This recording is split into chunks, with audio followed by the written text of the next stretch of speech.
Hi everyone, John Day here, wanting to say a big thank you to all the kind words you've been sending to me through social media about the video I posted on connecting to Microsoft Teams via Xbox and PlayStation 4.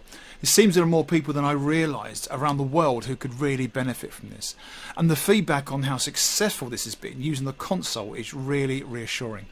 I apologise for not posting more depth guide on PlayStation 4 or even mentioning PlayStation 5. However, I'm not going to mention any tools or hardware that I've not experienced or tested. And with the PlayStation 4, we really didn't have the means to record this on such a short notice. However, since the video went live, people have been sharing the video, thank you for that, and there have been some great posts by others showing how it's done. And it's so important that others share their way of demonstrating so that we can reach a wider audience and approach all those with a different method of learning. Yesterday, PlayStation Universe, PSU.com, posted a page on how to connect to Microsoft Teams via PlayStation 4 and PlayStation 5. So I now know it can be done.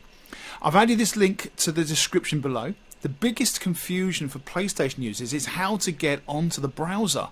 So once you know how to do that, and there's a sneaky way around that, signing into Teams is exactly the same as you would on a laptop or device. The PSU document shows how to do this, and in addition I will recommend you look on YouTube for how to access the browser on PS5.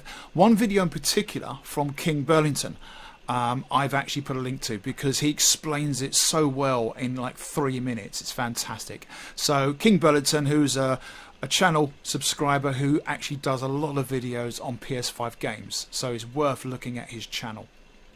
This is a mad time for us all, and my goal is to reach out online and help others, and I'm so proud to see everyone around the world doing this under these torrid times. So a huge thank you to you all. It just shows what we can do when we stick together. Stay safe and have fun.